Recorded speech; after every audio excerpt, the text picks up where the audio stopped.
bersama Kepala Sekolah SD Negeri Kayu Putih 03, Sopiawati, M.Pd. Assalamualaikum, sehat Bunda? Alhamdulillah sehat. Alhamdulillah sehat Bunda. Saya duduk izin. Silakan duduk Siska. Siska dari mana? Saya dari Pulau Gadung 7 Bunda. 07. Oke, ada tujuan apa nih? Iya, saya mau wawancara Bunda tentang pengambilan keputusan yang bernilai kebajikan, nilai-nilai kebajikan dan dilema etika. Mungkin Bunda bersedia untuk saya wawancarai. Mudah-mudahan kalau bisa membantu ya. Ya. Mudah-mudahan bermanfaat itu. Amin, mudah-mudahan Bunda datangan saya ke sini ingin belajar banyak dari Bunda tentang pengambilan keputusan yang bernilai kebajikan dan dilema etika. Sudah lama saya nggak ketemu Bunda, Bunda masih segar banget. Masih perawatannya Bunda. Umurnya udah banyak, iya. sebenarnya banyak gitu. Seperti itu Bu Siska ya. Tetap sehat ya Bunda. Mudah-mudahan tetap sehat ya, seperti itu dan akan kita menjadi amal ibadah gitu aja sih Bu Siska. Saya lihat sibuk banget Bunda. Banyak sekali kegiatannya dari Kayu Putih 3 ini. Ya, kayak gitulah Bu Siska. Karena kan kita berpikir kalau menjadi kepala sekolah apa sih yang bisa kita lakukan di sekolah itu? Tentunya yang berguna untuk bermanfaat berguna untuk nusa bangsa, terutama buat siswa dan muridnya. Karena siswa itu masa depan kita, masa depan bangsa. Betul Bunda. Keren Bunda, pokoknya saya pengen belajar banyak dari Bunda ya. Bagusan Bu Siska lah yang udah lagi CGP nih, keren kan ya CGP-nya. Masih belajar Bunda. Baik Bunda, kita masuk ke sesi wawancara. Ada beberapa pertanyaan Bunda yang ingin saya tanyakan terkait dengan pengambilan keputusan. Yang pertama, selama ini bagaimana Bunda sebagai Kepala Sekolah SDN Kayu Putih 3 dapat mengidentifikasi kasus-kasus yang merupakan dilema etika atau bujukan moral, terutama permasalahan yang pernah terjadi di sekolah Bunda ini di Kayu Putih 03. Oke, jadi pastilah yang nama sekolah itu pasti ada problema etika dan juga bujukan moral ya pada siswa itu pasti. Nah tentunya kita sebagai kepala sekolah ini juga harus tahu dulu apa sih yang dimaksud dengan dilema etika dan juga moral atau bujukan moral itu. Apa sih yang diberikan oleh kepada siswa kita gitu, seperti itu. Kita harus tahu itu. Setelah kita tahu itu, baru kita nilai-nilai etika yang ada di sekolah kita ini apa? Diidentifikasi dulu seperti itu. Setelah itu baru kita mempelajari kasus yang terjadi pada siswa kita.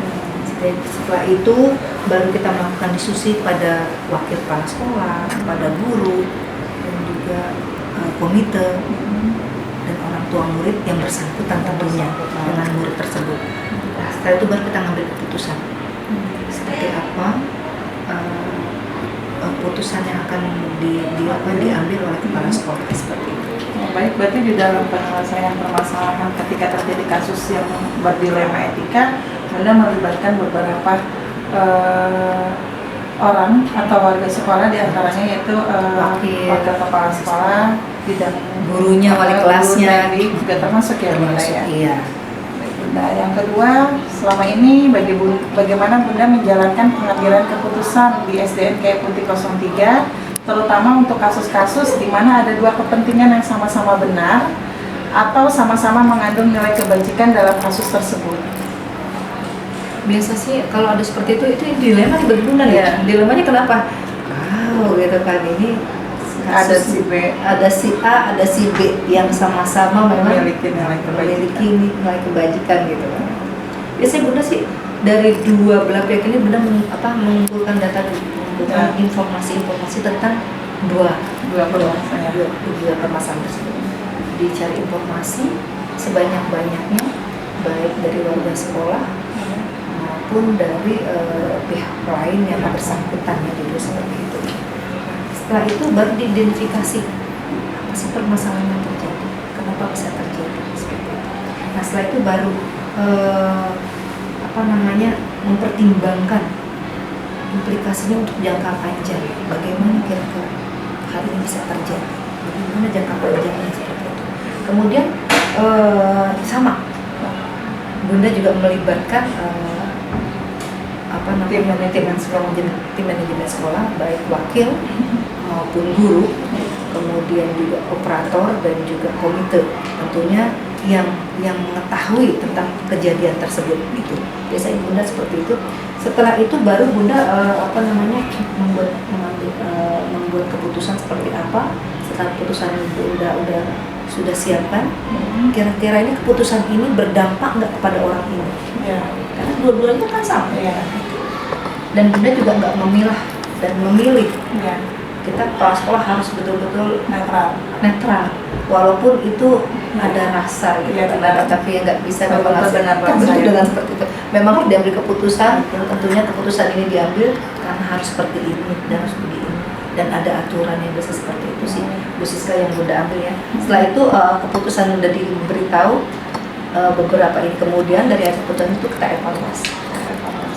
Lalu Bunda di dalam penerapannya ketika Bunda mengambil suatu keputusan, mungkin lain kepala, lain isinya ya Bunda. Betul. Kiranya kalau di sekolah kayak Putih 3, apa semuanya menerima dengan segala keputusan Bunda, atau memang ada segelintir yang tidak menerima tapi tetap menjalankan gitu loh Bunda semua keputusan itu? Biasanya ya memang pasti begitu Bu. Biasanya kan kepala sama hitam, rambut sama hitam, tetapi isinya berbeda, pemikirannya berbeda. Tapi kita jelaskan Bu Siska, kenapa keputusan harus diambil seperti ini. Ini penjelasannya A, B, C, D. Kalau tidak, Ibu melanggar atau Bapak melanggar, kan jadi seperti ini. Konsekuensinya juga diberitahu dikasih ya, tahu seperti itu. Kalau nggak repot. Oke, baik Bunda, lanjut pertanyaan selanjutnya. Langkah-langkah atau prosedur seperti apa yang biasa Bunda lakukan selama ini dalam pengambilan keputusan yang mengandung nilai kebajikan dan bernilai etika? Ya, biasanya itu tadi yang diawali dengan mengambil mencari informasi, mengidentifikasi informasi, mengumpulkan informasi dulu. Informasi dikumpulkan sebanyak-banyaknya. Setelah itu habis untuk menganalisis informasi tadi. Seperti apa sih informasi yang kita dapat, betul apa tidak, valid apa tidak, seperti itu. Kita harus cari seperti itu memang, karena kan kalau dengan kita mengumpulkan informasi kemudian menganalisa informasi tadi, tentunya yang akan kita buat nanti keputusan akan baik gitu. Nah, selanjutnya juga menentukan opsi, kira-kira opsi yang harus diambil yang seperti apa dalam penyelesaian masalahnya dan bagaimana seperti itu. Nah, setelah selesai baru kita membuat keputusan. Nah, ternyata harus dibuat keputusan seperti itu. Nanti runtun ya Bunda ya, dari hal yang terkecil mengumpulkan informasi sebanyak-banyaknya sampai dengan pengambilan keputusan seperti itu, supaya juga tidak merugikan salah satu pihak ya Bunda. Baik Bunda, lanjut pertanyaan keempat. Hal-hal apa saja yang selama ini Bunda anggap efektif dalam pengambilan keputusan pada kasus dilema etika yang terjadi di Kayu Putih 03? Biasanya Bunda itu yang dianggap efektif ya, biasanya Bunda itu memahami nilai-nilai dari etika itu. Kita pahami dulu etika tentang masalah dilema etika itu seperti apa. Kemudian memahami pula tentang nilai-nilai kebajikannya seperti apa. Seperti itu Bu Siska. Kemudian nilai-nilai moral yang terkait dengan kasus itu seperti apa. Jadi kayak gitu. Dipahami ya Bu ya. Setelah itu baru menjadi bahan pertimbangan ya Bunda. Setelah itu baru mengumpulkan informasi secara lengkap dan akurat dari pihak manapun, mana saja tentunya yang berkaitan yang berkaitan dengan permasalahan tersebut. Setelah semua selesai, kemudian dan juga biasanya Bunda juga melibatkan stakeholder yang ada di sekolah ini. Baru dibuat keputusan itu dikasih tahu bahwa keputusannya seperti ini, kenapa seperti ini diambil, alasannya seperti ini, dan kalau seandainya alasan udah dikasih tahu, tentunya kan orang itu akan pasti ketika diberikan alasan orang akan memahami ya Bunda ya. Kenapa harus diambil keputusan seperti itu? Karena memang tidak semua orang bisa memahami dengan persepsi yang sama ya Bu. Betul Bu, itu akan susah. Apalagi yang orang yang membawa aku yang paling baik, itu yang akan repot itu. Melawan ego ya Bu ya. melawan ego yang lebih susah itu. Baik Bunda, selanjutnya hal-hal apa saja yang selama ini merupakan tantangan bagi Bunda dalam pengambilan keputusan berdilema etika? Tantangannya apa aja sih Bunda di Putih 03 ini? Wah, itu tantangannya biasanya tuh kasusnya tuh sama atau kasusnya kompleks. Ya. Itu kasusnya kompleks tuh luar biasa itu. Ada contohnya Bunda? Itu kasusnya luar biasa dengan kompleks-kompleks tersebut, kayaknya apa ya, tantangannya yang luar biasa bagi Bunda itu, sehingga Bunda bagaimana sih ini caranya gitu kan, penyelesaian itu luar biasa. Terus juga keterbatasan informasi. Biasanya kalau hal-hal yang terjadi, informasi cari si A si B nggak ketemu. Jadi kan itu yang membuat kadang-kadang tantangan bagi kita untuk mengambil keputusan. Kadang sungkan juga mungkin Bunda diajak untuk Yang diajak bicara ya, ditanya gitu. juga sungkan. Kasarnya itu kan teman saya kok harus ditanya, bisa seperti itu. Kayak gitu, itu yang membuat Bunda merasa ini sulit tetap. Dan yang selanjutnya itu biasanya waktu. Bunda harus diambil waktu sekarang keputusannya bagaimana, sementara kan kita belum mendapatkan informasi detailnya ya Bu.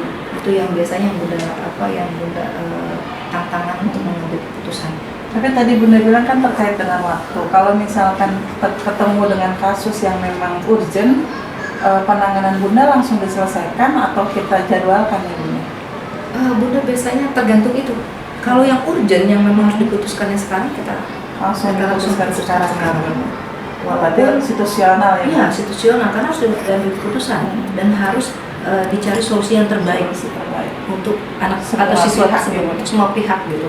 Intinya tidak merugikan semua pihak, dan kita berusaha untuk yang terbaik. Betul Bunda, itu kebijakan ya Bunda.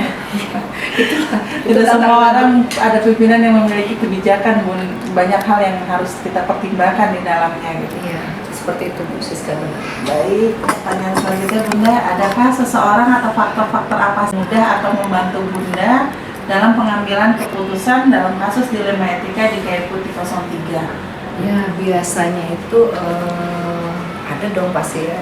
Biasanya Bunda itu kalau seandainya ini kasus, mendapatkan kasus, Bunda pelajari dulu. Pelajari dulu kasus ini apa sih, menyangkut tentang apa sih. Saya Bunda juga suka iseng-iseng tuh kan, sekarang kan informasi itu gampang ya. Udah buka Google. Kalau seandainya permasalahannya tentang masalah bullying anak bagaimana, seperti ini. Jadi Bunda bisa baca informasi juga seperti itu. Selanjutnya juga bisa kita konsultasi juga dengan dengan pihak lain, dengan narasumber lain gitu kan. Kalau seandainya menyangkut tentang kedinasan, kita juga bisa berdiskusi dengan atasan kita seperti atasan kita, pengawas, kasatlantas dan sebagainya seperti itu. Jadi membuka banyak komunikasi dengan berbagai pihak ya Bunda ya. Tentunya, karena hanya yang ada stakeholder yang ada di sekolah aja gitu ya Bu. Kalau seandainya yang berhubungan dengan sekolah, dengan siswa, kita biasanya dengan stakeholder yang ada di sekolah, wakil, operator, gurunya, wali kelasnya, dan komite serta orang tua muridnya seperti itu. Bagaimana masalah yang terjadi gitu seperti itu. Tapi kalau misalkan itu terjadi dengan permasalahan ada dengan guru, mungkin Bunda berkomunikasi dengan pimpinan ya, dengan pimpinan ya. Apalagi kalau yang menyangkut tentang melanggar kedinasan ya, atau melanggar aturan-aturan dinas itu, kita biasanya berdiskusi dengan pimpinan. Bagaimana caranya mengambil keputusan yang terbaik, tetapi tidak merugikan orang tersebut, gitu kan? Hanya memberikan efek jerah terhadap orang yang melanggar aturan. Jadinya ada komunikasi ya Bunda dari berbagai pihak. Kolaborasinya termasuk ya. Dari semua hal yang telah disampaikan Bunda, pembelajaran apa sih yang dapat Bunda petik dari pengalaman Bunda mengambil keputusan berdilema etika di KAI Putih 03? Katanya itu nanti jadi pembelajaran juga untuk saya. Betul Bu Siska, yang jelas kita harus belajar terus nih Bu Siska, kalau nggak repot nih. Yang makanya literasi itu, baca itu pentingnya luar biasa ya, kalau nggak repot. Nah biasanya tuh Bunda itu dengan ada yang telah disampaikan tadi, yang 8 tadi itu 8 pembelajaran ya, pentingnya itu mengambil keputusan. Biasanya pentingnya mempertimbangkan semua faktor, kemudian pentingnya memahami nilai pentingnya memahami nilai etika, moral dan sebagainya, prinsip-prinsip moral gitu. Apalagi yang etika atau moral yang ada di sekolah kita itu kira-kira apa saja. Terus juga bagaimana pentingnya berbicara dengan semua pihak, dengan semua pihak yang terlibat, ya, komunikasi yang baik, baik dengan stakeholder biar semuanya ngerti dan tahu, pahami juga seperti itu. Lalu itu pentingnya mencari bantuan serta saran dari berbagai hal. Tentunya tidak gengsi untuk meminta pendapat ya. Kalau sedangkan sekolah baik dengan dari stakeholder sekolah, tadi yang Bunda bilang, dengan wakil, dengan bendahara, dengan operator, dengan komite, tentunya juga dengan biasanya kerjasama dengan kelurahan, dengan kecamatan. Ya, apalagi sekolah kayak Putih Tiga sudah banyak ya Bun, perkembangan prestasinya. Ternyata Bunda banyak berkolaborasi dengan berbagai pihak ya.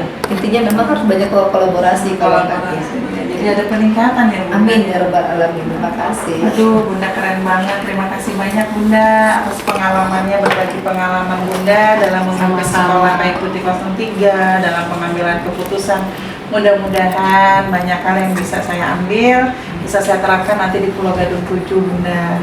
Tapi yang jelas Bu Siska, ini sekarang kan program pemerintah tuh tentang CGP, itu bagus banget. Calon guru penggerak itu bagus banget. Tentunya dari pemerintah tuh pastilah diberikan ilmu-ilmu, diberikan teknik-teknik dan sebagainya untuk CGP.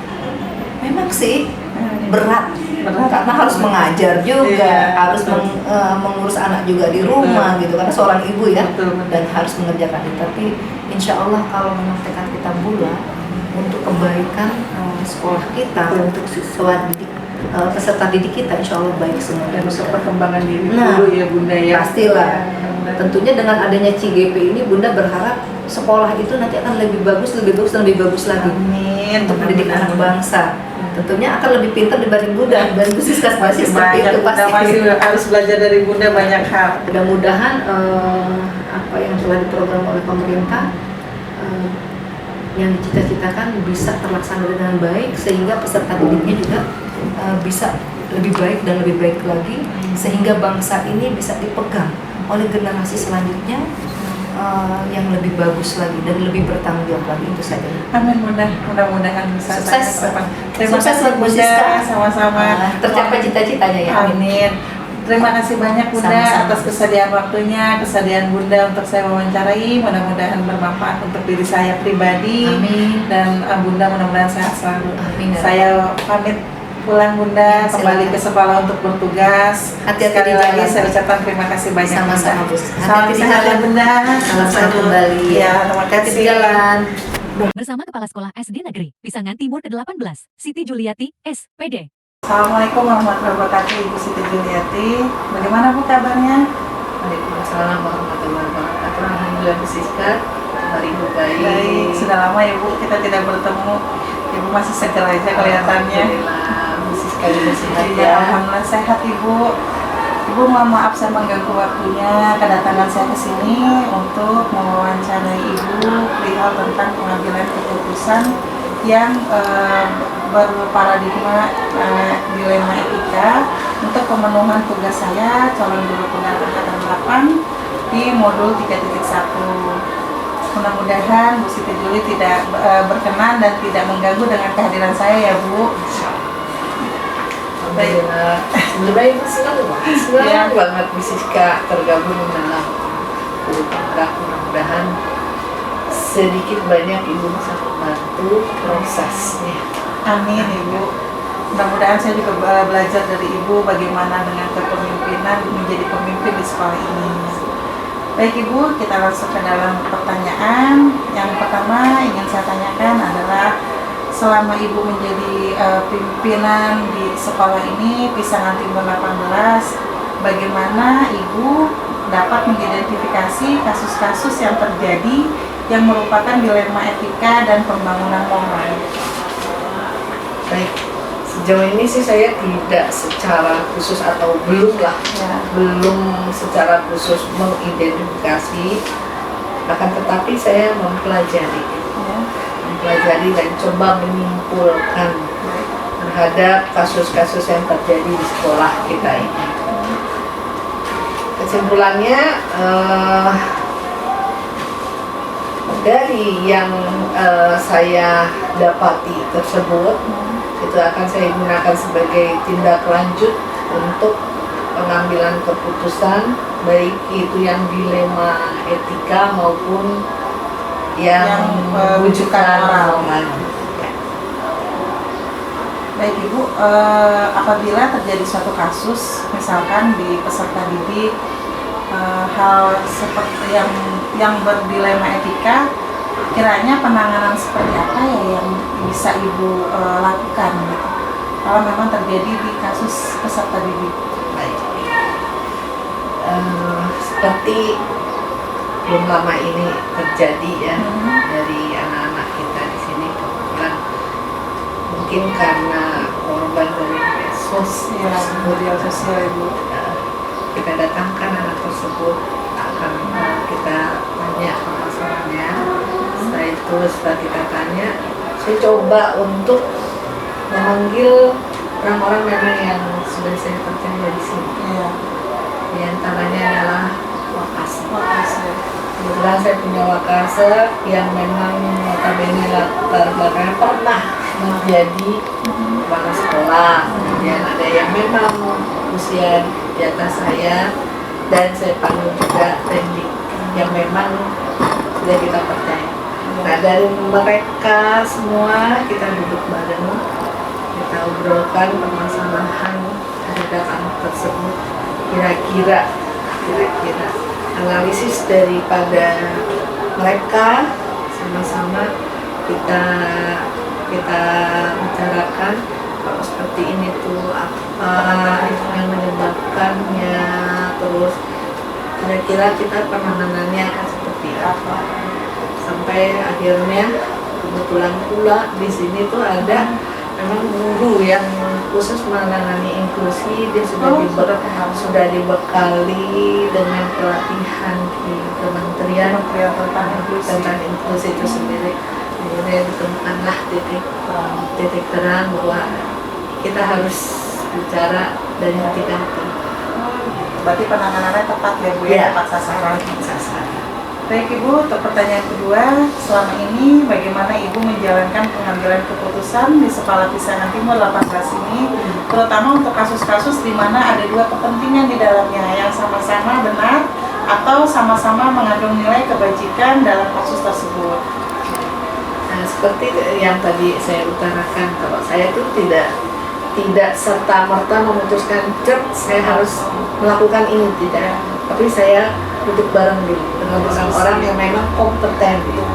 Kita diskusikan dulu permasalahannya, kita lihat segi baik buruknya dari yang kedua permasalahan tersebut, mana yang dominan.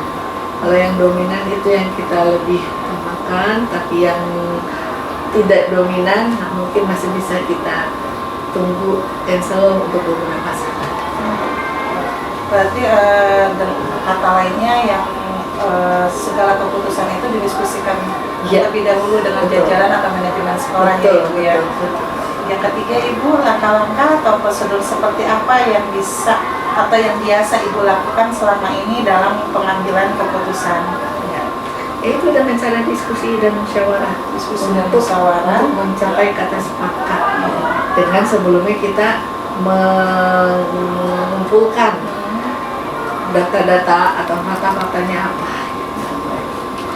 Baik, yang selanjutnya Ibu, hal-hal apa saja yang selama ini Ibu anggap efektif dalam pengambilan keputusan pada kasus dilema etika? Masih berkaitan dengan yang tadi, Ya. Diskusi dan musyawarah. Dari yang kita simpulkan, fakta-fakta yang kita dapat, kita kaji, kita analisa, kemudian dari situ sama-sama kita telaah lagi, ya. Nah, dari hasil pembicaraan inilah, dan mereka tidak juga langsung Ibu harus ambil keputusan ini, tidak. Ya.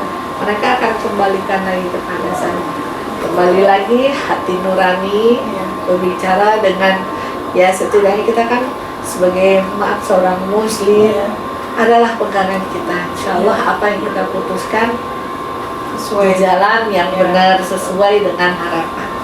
Tapi di dalam pengambilan keputusan seperti itu Bu, dari seluruh warga sekolah menerima atau ada beberapa guru yang memang sulit untuk menerima segala keputusan dari pimpinan? Pada awalnya memang adalah namanya kita komunitas kan lumayan banyak. Iya. Pasti ada yang pro dan kontra. Betul. Tapi kembali lagi, yang saya putuskan bukan berdasarkan ucapan saya sendiri, tetapi sudah hasil dari musyawarah. Musyawarah ini kita gunakan ya untuk mencapai kata yang benar-benar bulat gitu, benar-benar bisa kita pertanggungjawabkan. Ya. Bukan hanya saya mempertahankan, tapi kita semua warga sekolah mau tentunya. tidak mau yang kontra pun mengikuti. Tapi selama ini aman-aman saja ya Bu, ya. alhamdulillah. Baik Ibu, yang pertanyaan kelima, hal-hal apa saja yang selama ini merupakan tantangan dalam pengambilan keputusan Ibu dalam memimpin atau menyelesaikan kasus-kasus dilema etika? Nah, ini dia tantangannya. Kadang-kadang pertimbangan tidak enak lah, Ada rasa nggak enak ya? ada rasa nggak enak, ada takut nanti kalau saya putuskan gini dia tersakiti, Ya. atau saya menyakiti dia. Itu apa tantangannya. Kembali lagi, kalau ibu akhirnya dari mereka, dari yang tim saya itu, Ya. kalau ibu berpikir seperti itu terus dengan rasa tidak enak, tidak enak, juga tidak akan menyelesaikan masalah. Jadi benar-benar kita pertimbangkan dengan baik. Tantangan yang tidak enak itu ya dibuat enak akhirnya. Ya, secara profesional Ya, saja ya Bu ya. secara profesional. Ibu, yang selanjutnya, apakah Ibu memiliki sebuah tata kala atau jadwal tertentu dalam sebuah penyelesaian kasus dilema etika yang terjadi di Pisangan Timur 18? Apakah Ibu langsung menyelesaikan di tempat atau memiliki sebuah jadwal untuk menyelesaikannya? Bentuk dan prosedur seperti apa yang Ibu jalankan dalam penyelesaian kasus tersebut? Ya, kalau secara khusus saya tidak punya catatan atau penjadwalan secara khusus. Kadang-kadang kan permasalahan itu timbul spontan. Betul. Otomatis kalau yang namanya permasalahan spontan, kita lihat lagi permasalahannya yang memang butuh cepat ditangani atau Iya. masih bisa kita jadwalkan. Ya. Kalau memang harus segera kita tangani, ya langsung kita respon, langsung kita musyawarahkan. Tetapi kalau memang masih bisa di cancel, masih ya bisa nanti ditunda kita nanti. tanya lagi sumber yang lain. Ya. Berarti kalau misalkan itu sifatnya urgent, Ibu langsung merespon Ya. Penyelesaian kasus Penyelesaian tersebut. langsung. Tapi kalau misalkan itu masih bisa membutuhkan waktu untuk mengidentifikasi, Betul. Ibu sebagai pimpinan Kita mengidentifikasi dulu ya. identifikasi. Baik Ibu, pertanyaan selanjutnya, adakah di sekolah ini seseorang atau faktor apa saja yang mempermudah Ibu dan membantu Ibu Siti dalam pengambilan keputusan dalam kasus-kasus dilema etika yang terjadi di Pisangan Timur 18? Oke. Seperti hal tadi kan saya sudah bilang, kalau saya menyelesaikan masalah tidak serta-merta saya merasa saya mampu, saya sendiri putuskan, tidak. Tapi saya panggil tim.